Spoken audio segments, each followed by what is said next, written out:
Hey guys, it's that short guy here. I just want to make a quick video about some must-have add-ons that I did to my R1250GSA. I'm practically finished adding sparkles onto the bike. I really don't think I need anything more, but I just wanted to make this quick video, and since it's kind of cold, it's not really riding season, I haven't really ridden the bike much. But you know, I look at it every day and I always think about riding it. But I kind of want to start at the front of the bike and then I'll kind of move to the back. Some of these mods are really simple, some of these mods are more expensive, more labor intensive to install, but you know, these are just what I really wanted to have on my bike and what I think works really well. So let's go ahead and start.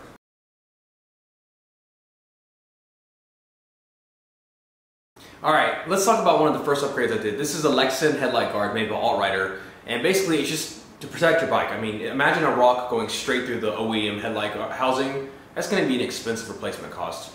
You're better off just buying one of these headlight guards. You know, I live in Texas, I live in the United States. There's a lot of semi trucks on the highway, and it's very, very common for rocks to be flying up behind them and hitting your car, cracking windshields, or hitting your bike. So, you know, this is just cheap insurance for your OEM headlights. Also, just on the side note, I do have another video about this, but the Altrider Lexan headlight guards, they're actually not made to work with the Denali, OEM Denali headlight auxiliary light bracket. So you're gonna have to use zip ties to tie these down. It works still, it's very sturdy. It's not even wiggling. So it's very sturdy, even though you're using zip ties for these bottom two brackets, but the other video goes more in depth about that.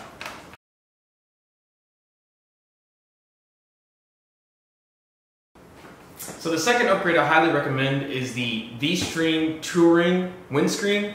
So some guys I know and it's totally your preference, a lot of ADV riders like the short window, so they like more air in their face. I'm kind of opposite. I have no problems looking through a windscreen. Like I said, I do a lot of highway riding, and I hate having a lot of wind noise. I can't stand it. I hate my head being jostled around. I don't care if it's hot. I don't care if it's cold. I just like more comfort. I like, you know, cruising down the street, not worrying about so much wind noise. This thing does an awesome job on putting the head. I'm a shorter rider, but I bought the biggest windscreen that they sold.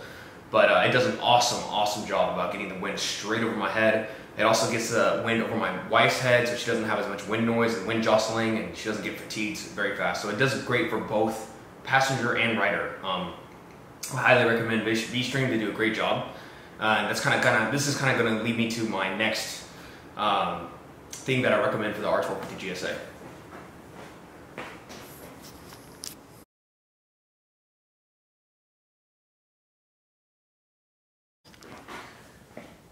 So you can buy this little bracket from National Cycle as well, and this is one of the other things I recommend to buy for your R1250GSA. And this is right here where my finger is touching. They call this a headlight or a windshield support bracket. And the problem with the OEM R1250GSA OEM windshield bracket was that it was bouncy. I have a video about this. This thing would wiggle back and forth with just two fingers. You could just tap it and it would go jiggle, jiggle, jiggle. It was horrible. When you rode down the highway, that windscreen went flat. It was just a terrible design. So you gotta get one of these windshield brackets to stable. It's just called a windscreen stabilizer, and so it adds reinforcement, so that way when the wind hits the windscreen, it doesn't bow back or shake so much. I highly recommend that. It's really cheap. It's not really expensive. It's hard to install either. And so they sell this along with. So you can go to National Cycle. You could buy the VStream windshield, and you could buy the window support, the windshield support bracket. I highly recommend it.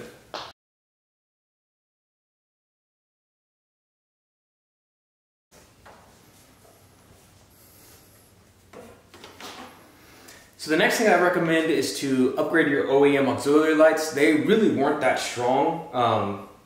You could barely, I mean, really, I think a lot of owners can comment on this. These OEM pods were actually pretty terrible. So what I did is I went ahead and bought the entire Denali 2.0 pod kit, and I even bought the Denali auxiliary light bracket holder. And the bracket holder is exclusive. It fits the R1250 and I believe the R1200 models. And so it's like they pretty much designed it to go into there's two little holes there that were pre-drilled or pre-installed by BMW that this bracket will fit into. Just a few comments, like, this light is awesome. It's expensive, okay, number one. It's awesome, and also, like most people know, it integrates directly into the BMW CAN bus system. So you don't need to add any other like little buttons on your bike. It's all integrated by the Wonder Wheel. I can turn it on for you in a second, but Just a comment about this is that you have a full video on how to install these, but it's more. I would definitely say it's more of an intermediate to advanced install. You're gonna have to lift pretty much take the entire bike, all the fairings off, lift the gas tank up, just to get the wires routed through. So if you're not comfortable with doing that kind of stuff, I don't suggest doing this install, but it definitely does take some time. And you have to be really comfortable with tearing things apart and working on your bike. But let me turn it on for you. Sorry, actually for a second forgot how to work the lights. So it's been so long. So okay, so you press and hold the turn signal cancel button for 3 seconds to turn them on. 1, 2, 3. Right? Pretty bright, huh? And then if I want to control how bright they are, I hold left on the wheel, and I'll blink twice, and now I can go control brightness.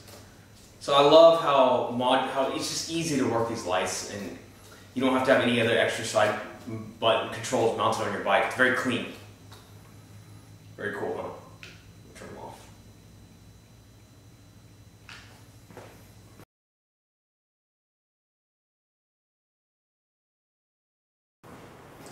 All right, so these next two mods are pretty inexpensive, and they're probably by far one of my favorite mods.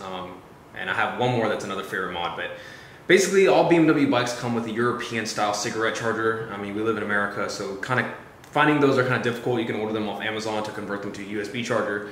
But what I did was I went to Touratech and I just bought the USB replacement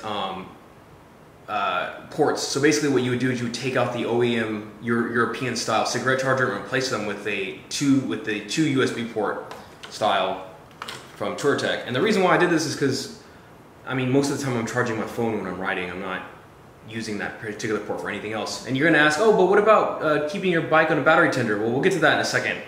And I'll show you exactly what I did. But you know, it's just really convenient when you pair this with the RAM mount, and also pairing the RAM mount with something called Quad Lock. So Quad Lock is a system developed by the Australians, and it's awesome. So basically, if you have an iPhone, you buy the case from Quad Lock, and you can use it with arm running bands, you can use it with car mounts, you can use it for motorcycle mounts, and the motorcycle mount will adapt to a RAM mount. So it's so versatile. So this is what I used to do when I get on my bike. Very simple. Grab my phone, okay? Put it on, the Quad Lock. It's nice and secure. I'll grab a USB charger. Put it in, I'm good to ride. So that's why I kind of like these two. It's just very easy to get your phone set up. If you need to get to a friend's house and you have it on your iPhone maps, you want to charge your phone, it's bam, it's right there. So that's one of my favorite mods.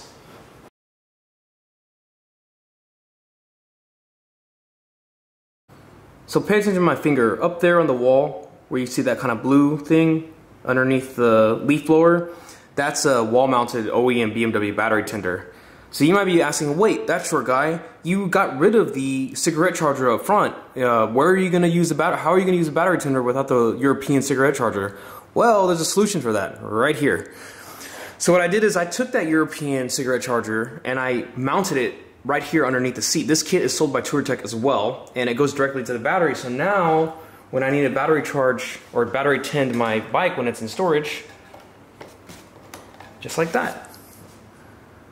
And if you want to see,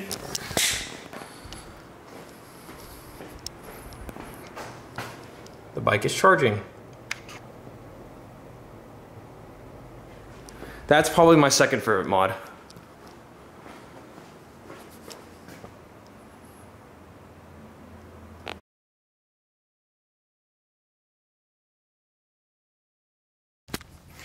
Alright, so now that we're downloading the bike, I want to talk about another must-have mod. I really think this one is pretty darn important for just bike protection in general. So the R1250GSA comes with the BMW OEM crash bars, right? But if you read on the forums on ADV Rider and a lot of people on the Facebook page, what happens is that when you get in a crash, like let's say you tip your bike on the concrete, usually this metal part right here will bend into your cylinder heads and destroy them. That's what I hear, and it's very hard to bend them back out, and this is crushed.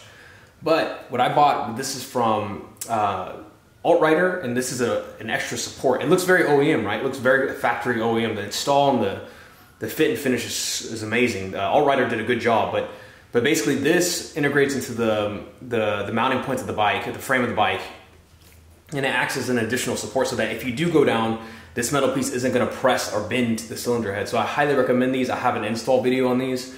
This is made by Altrider, and they just look, I mean, they look phenomenal. I mean, they look like an OEM, you know, something that BMW would have put on there themselves. So I highly recommend that for bike protection.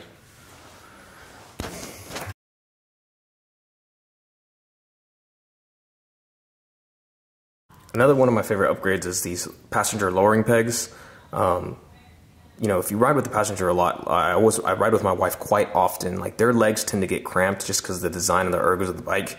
So what this does is it adds about a 2 to 3 inch drop for the passenger so that they can pretty much just extend their leg down further so they don't get knee crampness or tiredness.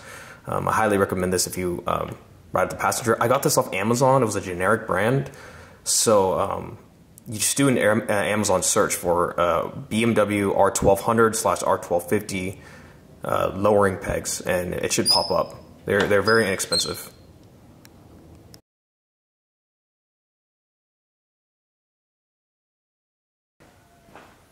So kind of flowing in from the passenger lowering pegs, I highly recommend getting your passenger a passenger seat.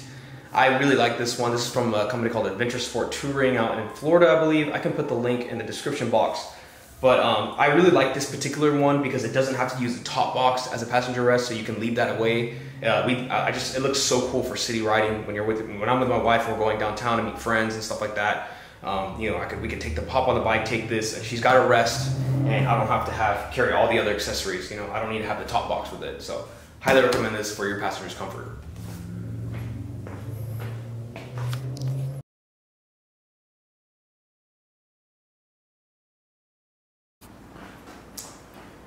Okay, so this mod is, I probably would do this with every adventure bike I get, but this is more of a mod that I kind of carried over from when I had my Super Tenere. So I originally had, well, I still do have this dog carrier, so I love my dogs, and I'm training one of them. I just got a new dog, a small poodle, to ride on the back of the bike with me.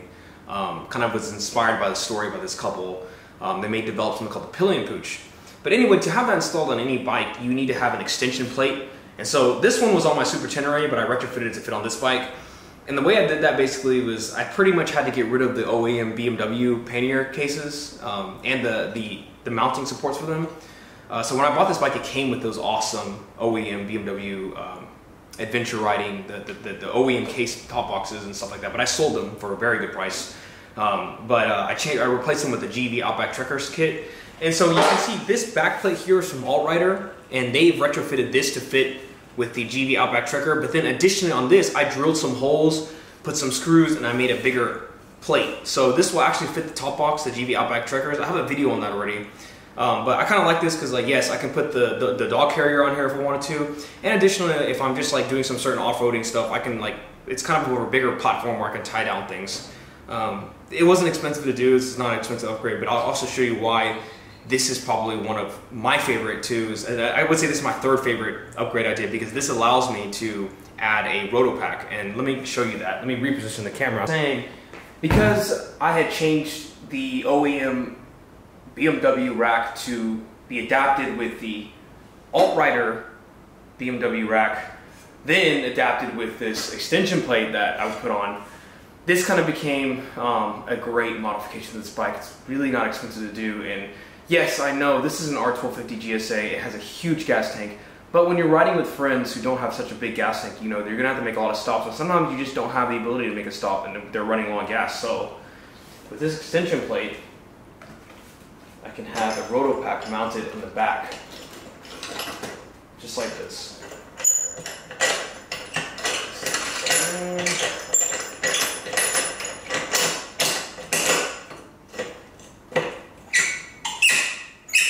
Just like that.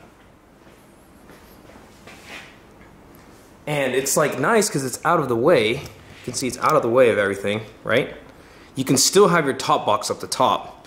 And for those concerned about weight, I actually went all the way to Colorado on this thing and didn't have an issue. Not one time. I had that top box loaded down with food, with gas, with pots and pans, with everything. And then additionally, for those of you worried, well, what about that blocking the tail light? Yeah, it actually does kind of block the tail light, but what I did was I added the Denali.